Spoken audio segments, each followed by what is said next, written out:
بسم اللہ الرحمن الرحیم۔ نور بانو نام تھا اس کا، ہمارے محلے کی سب سے زیادہ نیک اور با کردار لڑکی تھی۔ اتنی زیادہ کہ جب ہمارے محلے میں کوئی بھی عورت اس دنیا سے چلی جاتی ہے تو وہ لوگ نور کو اپنے پاس بلاتے اور کہتے کہ میت کے کان میں اذان دے، شاید اس کی اگلی منزل آسان ہو جائے، اور اس کی مغفرت کی دعا کر دو۔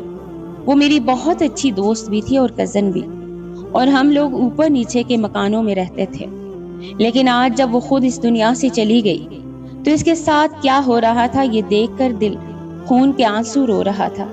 یہ واقعہ ہمارے پورے محلے کا ایسا واقعہ تھا جو آج بھی بچے بچے کی زبان پر رہتا ہے، لیکن جب اس کی حقیقت سامنے آئی تو سب محلے والوں کے سر شرم سے جھک گئے، اور نور بانو آج بھی ہم سب کے لیے ایک سوال بن کے رہ گئی ہے۔ وہ کہتے ہیں نا کہ دو بہنیں ہمیشہ ایک جیسی نہیں ہوتی۔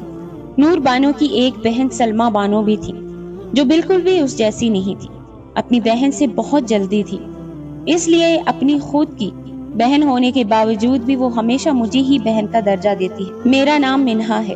نور میری بہت اچھی دوست تھی۔ ہم لوگ ایک پلازے میں رہتے تھے جس پہ اوپر نیچے 4 گھر تھے۔ ہم لوگ اوپر والے گھر میں رہتے تھے اور وہ نیچے والے گھر میں، اور سائڈ پر بھی کچھ لوگ رہتے تھے۔ ایک طرف سے دیکھا جائے تو یہ پورا گھر ایک ہی گھر تصور کیا جاتا تھا، لیکن یہاں پر 4 فیملیز رہتی تھی۔ ہمارے گھر میں ایک چھوٹا سا راستہ بھی تھا جسے ہم نے بند نہیں کیا تھا، وہاں سے ہم لوگ ایک دوسرے کے گھر آنا جانا کر لیتے تھے۔ میری ماں کی نور کی ماں کے ساتھ بہت زیادہ دوستی بھی تھی، لیکن سلما کی کسی کے ساتھ بھی نہیں بنتی تھی، نہ میرے ساتھ، نہ اپنی بہن کے ساتھ، نہ اپنی ماں کے ساتھ۔ نور کی ماں اپنی دونوں بیٹیوں پر حیران ہوتی تھی، کہتی تھی کہ ایک میری بیٹی اتنی اچھی، دین اور دنیا دونوں کے حوالے سے بہت ہی اچھی ہے، اور دوسری بیٹی کو پتہ نہیں کیا ہے۔ میری ماں سمجھاتی تھی کہ وہ بھی وقت کے ساتھ ٹھیک ہو جائیں گے۔ نور پر اس کی دادی کا اثر تھا۔ اس کی دادی بھی عالمہ تھی اور حافظ قرآن بھی۔ وہ بہت اچھی خاتون تھی۔ نور پورے محلے میں بھی مشہور تھی، بچوں کو قرآن بھی پڑھاتی تھی۔ جب کوئی اس دنیا سے چلا جاتا تو اس کے کان میں قرآن کی تلاوت کرنے کے لیے نور کو لے جاتے تھے اور اس کو کہتے تھے کہ دعا کیا کریں۔ وہ کہتی تھی کہ مجھ سے لوگ دعا کیوں کرواتے ہیں، میں تو خود ایک ادنا سی بندی ہوں، کیا پتا کل کو میں بھی اس دنیا سے چلی جاؤں، میں تو اپنا معاملہ بھی ٹھیک نہیں کر سکتی، کسی اور کا کیا کروں۔ میں نے کہا کہ تم بالکل پاگل ہو، تم جیسی اس محلے میں ایک بھی نہیں ہے، تمہیں نہیں پتا آج کل کی لڑکیاں کس طرح کی ہیں، اپنی بہن کو ہی دیکھ لو۔ وہ کہنے لگی کہ تمہیں میں نے اپنی بہن کے بارے میں ایک بڑی ضروری بات بتانی ہے، بات اتنی بڑی ہے کہ تمہیں کیا ہی بتائے، پر یہ بات امی ابو کے کانوں تک پہنچانا بہت ضروری ہے۔ میں نے اسے کہا تم خود کیوں نہیں بتا دیتی؟ تو اس نے کہا اگر میری بہن کو پتہ چل گیا کہ میں نے اس کی شکایت لگائی ہے تو ہم دونوں کی زندگی میں اور بھی زیادہ نفرت اور زہر گھل جائے گا، ہم ایک دوسرے کے دشمن بن جائیں گے۔ پہلے ہی وہ مجھے اپنا دشمن سمجھتی ہیں، اسی لیے میں چاہتی ہوں کہ تم یہ بات امی کو پہنچا دو تاکہ وہ اس کا کوئی حل کر سکیں، یا تو اس کی شادی کروا دیں اور یا پھر اس سے پوچھیں کہ وہ اس طرح کی حرکتیں کیوں کر رہی ہے۔ نور بڑی پریشان لگ رہی تھی۔ میں نے کہا کہ بتاؤ کیا بات ہے؟ تو اس کی بہن وہاں پر آ گئی اور نور نے مجھے اشارہ کیا کہ بعد میں بتاؤں گی۔ میں اور میری فیملی 2 دن کے لیے گاؤں جا رہے تھے۔ میں نے کہا تھا جب میں واپس آؤں گی تو پھر آرام سے مجھے بتا دینا، لیکن جب ہم دوسرے دن واپس آئے اور ابھی راستے میں ہی تھے، اپنے گھر کی طرف آ رہے تھے، تو ہمیں بہت ہی شدید قسم کا زلزلہ محسوس ہوا۔ لوگ راستے میں تھے اس لیے ہمیں اتنا پتہ نہ چلا۔ بس والے نے گاڑی ایک طرف روک دی اور وہ بہت ایک کھلا سا علاقہ تھا، اس لیے اندازہ نہیں ہوا کہ زلزلے کی شدت کتنی زیادہ تھی۔ لیکن جب گھر آئے تو یہ دیکھتے ہی قدموں تلے سے زمین نکل گئی کہ زلزلہ بہت تیز تھا اور یہ پلازا بہت ہی زیادہ پرانا۔ ہمارے گھر کی چھت گری تھی جس کی وجہ سے ان کے نیچے بھرا ہوا کمرہ بالکل زمین بوس ہو گیا تھا، لیکن باقی گھر صحیح سلامت کھڑا تھا۔ اب ہمارے دل میں یہی دعا تھی کہ کچھ برا نہ ہوا ہو، لیکن برا ہو چکا تھا۔ اس کمرے میں نور رہتی تھی اور اس دنیا سے جا چکی تھی۔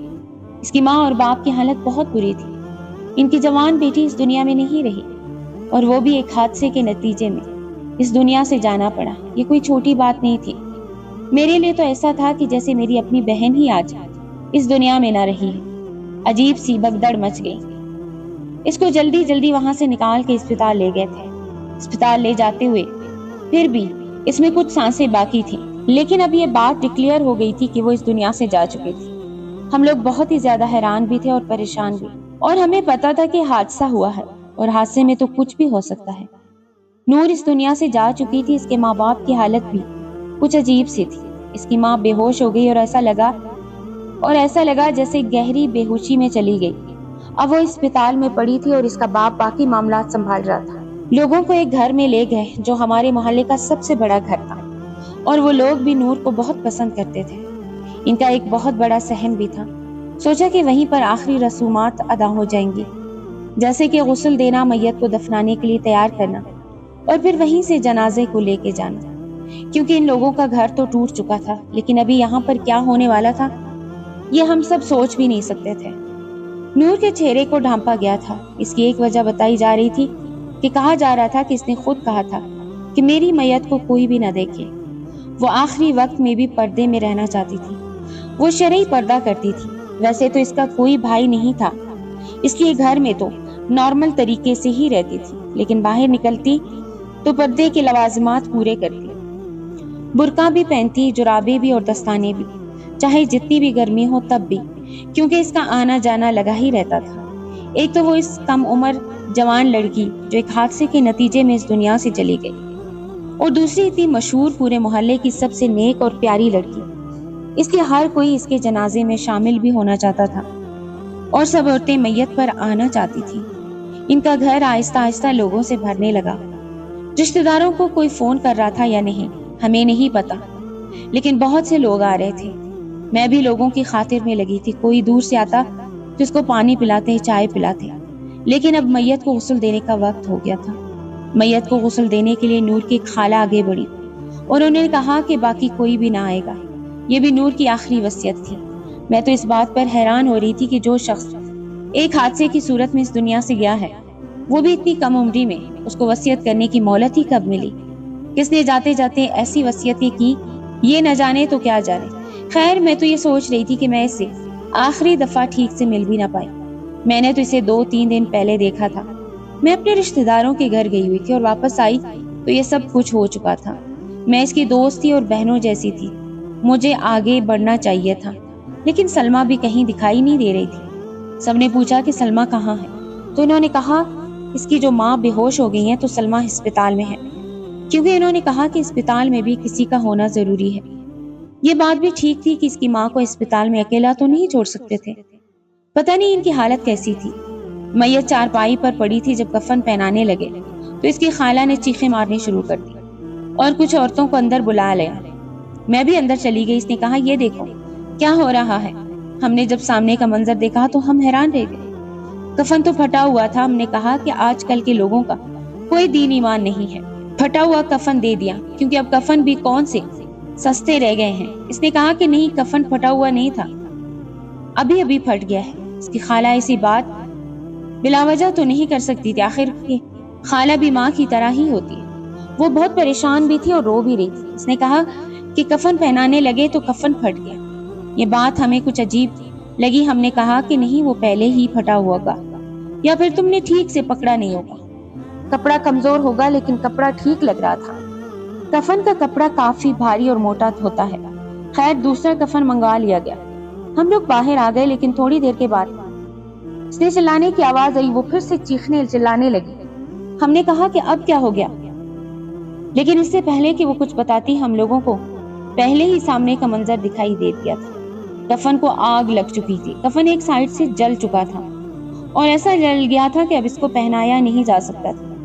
اس نے کہا میں کفن پہنا رہی تھی، جب کفن جل گیا اس کی حالت بڑی بری تھی، اس کو سانس چڑھی ہوئی تھی، ایسا لگتا تھا اس کا بلڈ پریشر یا تو لو ہو گیا ہے یا پھر بہت زیادہ ہائی ہو گیا۔ وہ بہت ڈری ہوئی نظر آ رہی تھی، لیکن چونکہ وہ وہاں پر اکیلی تھی اس لیے ہو سکتا ہے کہ اس سے کوئی غلطی ہوئی ہو، لیکن آس پاس کہیں کوئی ماچس بھی نہیں پڑی تھی۔ دراصل یہ بات اس طرح سے بھی عجیب تھی، کتنی نیک لڑکی کے ساتھ ایسا کیسے ہو سکتا تھا کہ پہلے اس کا کفن پھٹ جائے اور پھر اس کا کفن جل جائے۔ یہ تو بڑی عجیب سی بات تھی، کیونکہ نور تو پورے محلے میں اپنے نیک کردار اور نیک سیرت کی وجہ سے مشہور تھی۔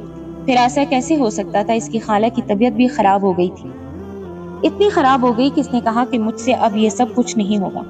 میں اور میری ماں آگے بڑھے اور نور کی ایک چاچی بھی ہمارے ساتھ لگی۔ اس نے کہا میں مدد کرواتی ہوں۔ مجھے نور نے اس چاچی کے بارے میں پہلے ہی بتایا تھا کہ اس نے کہا تھا کہ یہ چچی خاتون نہیں میرے بارے میں الٹی باتیں کرتی ہے، اپنے بیٹے کا رشتہ مانگتی، لیکن اس کا بیٹا شرابی ہے، اس لیے میرے باپ نے انکار کیا ہوا ہے اور فی الحال تو وہ پریشانی لگ رہی تھی۔ ہم نے پھر سے کفن منگوایا۔ دیر ہو رہی تھی، وقت گزرتا جا رہا تھا، بار بار کفن منگواتے رہے تھے۔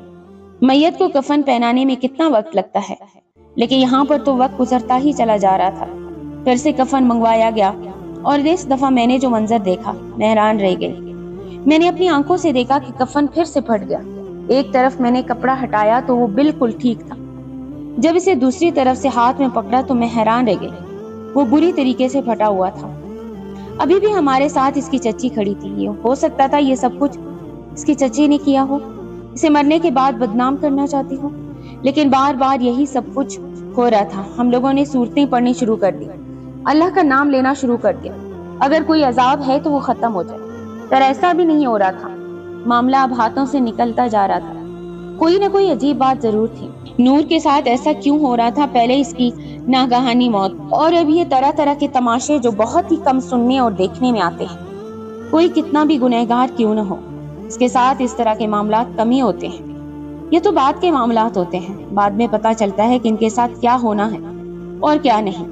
اس طرح کی کہانیاں تو کم ہی سننے کو ملتی ہیں کہ میت کے ساتھ پہلے سے ہی یہ سب کچھ ہونا شروع ہو جائے۔ جب میں بہت چھوٹی تھی تو مجھے میری دادی نے ایک بات بتائی تھی۔ اس نے کہا تھا کہ بیٹا جب کوئی اس دنیا سے چلا جاتا ہے تو اس کو پتہ نہیں چلتا کہ وہ مر چکا ہے، وہ وہیں پہ پھر رہا ہوتا ہے، اپنے سارے رشتہ داروں کو، اپنوں کو روتے ہوئے بلکتے ہوئے پریشان ہوتے ہوئے دیکھ کر وہ پریشان ہو رہا ہوتا ہے۔ وہ بار بار ان کے پاس آتا ہے اور کہتا ہے کیوں رو رہے ہو، کیوں رو رہے ہو، کیا ہو گیا ہے، میری طرف دیکھتے کیوں نہیں، میری آواز کیوں نہیں سنتے۔ وہ ان کو پکڑنے کی کوشش کرتا ہے پر انہیں پکڑ بھی نہیں پاتا۔ یہ سب کچھ مردے پر بہت زیادہ سخت ہوتا ہے، اس لیے کہتے ہیں کہ جلدی جلدی دفنا دینا چاہیے، اور جیسے ہی ہم لوگ میت کو دفنا دیتے ہیں اور مٹی ڈال کے چلے جاتے ہیں تب اس کو پتا چلتا ہے کہ وہ اس دنیا سے چلا گیا ہے۔ اگر ایسا تو اس وقت نور بھی یہیں کہیں آس پاس تھی، یعنی کہ اس کی روح اور بھی یہ سب کچھ دیکھ رہی تھی۔ کاش کہ وہ بول کر یہ جواب دے سکتی کہ ایسا کیوں ہو رہا تھا، کیونکہ اب سب لوگ اس نتیجے پر پہنچ گئے تھے کہ نور کوئی نیک لڑکی نہیں تھی، کچھ نہ کچھ ایسا ضرور کرتی تھی جس کی وجہ سے اب اس کے ساتھ یہ سب کچھ ہو رہا تھا، اور وہ سب کے لیے عبرت کا نشان بنتی جا رہی تھی۔ پہلے بار بار کفن کا پھٹ جانا، کفن میں آگ لگنا، یہ سب کچھ کوئی چھوٹی معمولی بات نہیں تھی۔ آخری دفعہ کفن منگوایا گیا، ہم لوگ چھوٹے سے گاؤں میں رہتے تھے۔ دکان والے نے کہا کہ یہ آخری کفن ہے، اچھے کپڑے کا ہے، مجھے پیسے نہیں چاہیے کیونکہ آپ لوگ 3-4 دفعہ آ چکے ہیں۔ اس تک بھی خبر پہنچ چکی تھی کہ جب آخری کفن پہنانے لگے تو کفن اس دفعہ صحیح طریقے سے پہنا دیا گیا تھا۔ میں نے بھی شکر ادا کیا کہ چلو معاملہ حل ہوا، یہ جو کچھ بھی تھا یہ ہم سب کی سمجھ سے باہر تھا، لیکن یہ بات کی باتیں تھی۔ لیکن ہم جیسے ہی میری ماں نے مجھے کہا کہ ذرا باہر آواز دے کہ میت تیار ہے، مدد کریں تاکہ رکھا جا سکے، ہم نے پلٹ کے دیکھا تو کفن پھر پھٹ چکا تھا، اور اتنا پھٹ چکا تھا کہ اس طرح سے میت کو باہر نہیں بیچ سکتے تھے۔ اب تو میری ماں بھی ڈرنے لگی اور اس نے مجھے کہا کہ چل بیٹی یہاں سے چلتے ہیں، یہاں پہ تو کوئی بہت بڑا عذاب آ رہا ہے، کہیں ہم پر بھی اثر نہ پڑ جائے۔ میں نے کہا میری بہنوں جیسی تھی، میں نہیں جاؤں گی، اور کہاں جائیں گے ہم، ہمارا گھر بھی تو ٹوٹا پڑا ہے، میں اس کو ایسے حال میں چھوڑ کر نہیں جاؤں گی۔ میری ماں کے چہرے پر حیرانگی اور پریشانی تھی، وہ غصہ ہونے لگی۔ اس نے کہا کہ چل یہاں سے، نہیں تو تیرے پہ کوئی مصیبت آ جائے گی، تو دیکھ نہیں رہی تیری آنکھوں کے سامنے کیا ہو رہا ہے، بھلا ایسا کبھی ہوا ہے کیا؟ میری ماں کا ڈر بھی جائز تھا، لیکن مجھے ڈر سے زیادہ سوال تنگ کر رہے تھے کہ یہ سب کچھ کیسے ہو رہا تھا۔ پہلے مجھے لگا کہ شاید اس کی خالہ نے جان بوجھ کر ایسا کیا، جھوٹ بولا، پھر اس کی چاچی نے یہ سب کچھ کیا، لیکن اب تو میں خود یہاں کھڑی تھی اور مجھے ایسا کرنے کی کوئی ضرورت نہیں تھی۔ میں کیوں ایک ایسی لڑکی کو بدنام کرنا چاہوں جو پہلے ہی اس دنیا سے جا چکی ہو سکتا تھا کہ باقی لوگوں کی اس کے ساتھ کوئی دشمنی ہوتی، وہ رشتہ مانگتے ہوتے، ان لوگوں نے رشتہ نہ دیا ہوتا تو وہ اسے بدنام کرنے کے لیے یہ سب کچھ کر رہے ہوتے، لیکن میری تو دوست تھی نا، مجھے تو اس کے ساتھ کوئی مطلب نہیں تھا۔ پھر یہ سب کچھ کیسے ہو رہا تھا؟ رات ہو گئی تو فیصلہ کیا گیا کہ بنا کفن کے ہی میت کو دفنا دیا جائے، کیونکہ بہت وقت گزر چکا ہے۔ جب میت کو ہٹانے لگے تو ایک اور معاملہ سامنے آیا کہ میت بہت وقت تک چارپائی پر پڑے رہنے کی وجہ سے چارپائی کے ساتھ چپک گئی تھی، اور اس طرح چپک گئی تھی کہ معاملہ بہت زیادہ خراب ہو گیا تھا۔ یہاں پر سب کچھ برے سے برا کیوں ہوتا جا رہا تھا؟ اب تو میرے دل میں بھی سوال آنے لگے۔ میں نے کہا کہ نور، تم تو ایسی نہیں تھی، پھر تمہارے ساتھ یہ سب کچھ کیوں ہو رہا ہے؟ سب لوگ یہی کہہ رہے تھے کہ لگتا ہے یہ لڑکی جان بوجھ کر کچھ کرتی تھی۔ کچھ لوگ کہہ رہے تھے یہ لوگوں سے پیسے لیتی تھی، لوگوں کے گھر جانے کے پیسے لیا کرتی تھی، اس لیے اس کے ساتھ یہ سب کچھ ہو رہا تھا۔ کچھ لوگ کہتے تھے کہ بڑی خوبصورت تھی، ہو سکتا ہے برقع سب کے سامنے پہنتی ہو، بعد میں پتہ نہیں کیا کچھ کرتی ہو، اس نے کوئی عاشق یا یار بنا کے رکھے ہوں جن کی وجہ سے یہ سب ہو رہا ہے۔ بڑی والی مسجد کے امام اور مسجد عالم دین کو بلا کر لانے کی بات ہوئی کہ وہیں آ کر بتائیں گے کہ معاملہ کیا ہے اور وہیں دعا کریں گے، شاید معاملہ حل ہو جائے۔ کہتے ہیں کہ اگر ایسا کسی کے ساتھ ہو رہا ہو تو کوئی اللہ کا نیک بندہ اگر دل سے دعا کر دے تو وقتی طور پر وہ عذاب ختم ہو جاتا ہے۔ بس اتنا ہو جاتا کہ کسی طرح میت کو دفنا دیا جاتا تاکہ نور کا معاملہ اللہ کے سپرد ہو جاتا۔ پھر اس کے بعد جو کچھ بھی ہونا تھا وہ اس کا اور اللہ کا معاملہ تھا۔ ایک اور مسئلہ بھی سامنے آیا تھا کہ جو قبر تیار کروائی گئی تھی وہ تو کب سے تیار تھی، لیکن اتنی زیادہ بارش اچانک سے شروع ہو گئی تھی کہ قبر پانی سے بھر گئی تھی اور اس میں سب سے بڑی مشکل سے پانی نکالا تھا۔ یہ دن ہم سب گاؤں والوں کے لیے ایک عجیب سا دن تھا۔ ہم لوگ حیران تھے، پریشان تھے، جو کچھ بھی ہو رہا تھا ہماری سمجھ سے باہر۔ عالم دین کا نام نصر اللہ تھا، وہ بہت ہی زیادہ پہنچے ہوئے بزرگ تھے، تقریباً سارے گاؤں کے نکاح انہوں نے ہی پڑھوائے تھے۔ ان کو بلایا گیا، وہ بھی نور کے بارے میں جانتے تھے، اچھی طرح جانتے تھے۔ انہوں نے ہی نور کو قرآن کا حفظ کروایا تھا، وہ ان کی بیٹی جیسی تھی۔ انہوں نے کہا کہ مجھے تو کب سے خبر یہ پہنچ رہی ہیں کہ بار بار یہ ہو رہا ہے، لیکن میں ایسے کسی کے معاملے میں بولنا نہیں چاہتا تھا اور آپ لوگوں نے مجھے بلا لیا تو میں دیکھتا ہوں کہ میں کیا کر سکتا ہوں۔ میت کو صحیح طریقے سے ڈھک دیا گیا اور ان کو بلایا گیا کہ وہ دعا کریں۔ انہوں نے دعا ہی کرنی تھی، وہ دعا ہی کر سکتے تھے۔ انہوں نے سب سے کہا کہ آپ لوگ بھی کچھ نہ کچھ پڑھیں اور اس کا ثواب نور کی روح کو بھیجیں تاکہ اگر اس پہ کوئی عذاب آ رہا ہے تو وہ ختم ہو جائے۔ لوگ تسبیح کرنے لگے، لیکن اس کے بعد جو یہاں پر ہوا وہ دیکھ کر ہم سب لوگ حیران رہ گئے، کیونکہ مفتی صاحب جیسے ہی دعا کرنے لگے ان کا ہاتھ میت پر لگ گیا اور جس کپڑے سے اس کے چہرے کو ڈھانپا گیا تھا وہ کپڑا میت کے چہرے کے اوپر سے ہٹ گیا، اور جیسے ہی ہم نے دیکھا کہ میت کے ساتھ کیا معاملہ ہے ہم لوگ حیران رہ گئے تھے۔ یہ نور تو تھی ہی نہیں، یہ تو سلمہ تھی، پھر نور کہاں تھی؟ سب لوگ حیران رہ گئے۔ جب وہ معاملہ ہوا تھا، جب سے زلزلہ آیا تھا، سلمہ کو کسی نے نہیں دیکھا تھا، سب نے کہا تھا کہ وہ اپنی ماں کے پاس ہے۔ میں نے اپنے بھائی کو فوراً اسپتال بھیجا اور کہا کہ وہاں جا کر پتہ کرواؤ کہ مجھے فون پر بتاؤ۔ اس نے مجھے وہاں سے فون کر کے بتایا کہ یہاں پر تو سلمہ نہیں ہے اور نور کی ماں بھی ادھر ایڈمٹ نہیں ہے۔ نور کی ماں کا نام صفیہ بی بی تھا۔ انہوں نے کہا کہ صفیہ نامی کوئی بھی عورت یہاں پر ایڈمٹ نہیں ہے۔ یہ کیا تماشا تھا، یہ کیا کھیل تھا؟ یہ لوگ کون سا کھیل کھیل رہے تھے؟ اس کا مطلب کہ یہ نور نہیں، یہ سلمہ تھی اور یہ سارے عذاب سلمہ پہ آ رہے تھے۔ پھر مجھے نور کی وہ بات یاد آئی جب اس نے کہا تھا کہ سلمہ کچھ بہت برا کر رہی ہے اور یہ بات اماں ابا کو بتانا بہت ضروری ہے، نہیں تو کچھ برا ہو جائے۔ میرے دل میں ایک دم ایک امید جاگی کہ اگر یہ سلمہ نہیں تھی تو اس کا مطلب کہ نور زندہ تھی۔ اس کے والد کو بٹھا لیا گیا اور سارے محلے والوں نے سوال کیا کہ یہ تم کیا کر رہے ہو؟ تمہاری ایک بیٹی فوت ہوئی ہے تو اس کو اس کے نام سے دفنانے کا انتظام کیوں نہیں کر رہے؟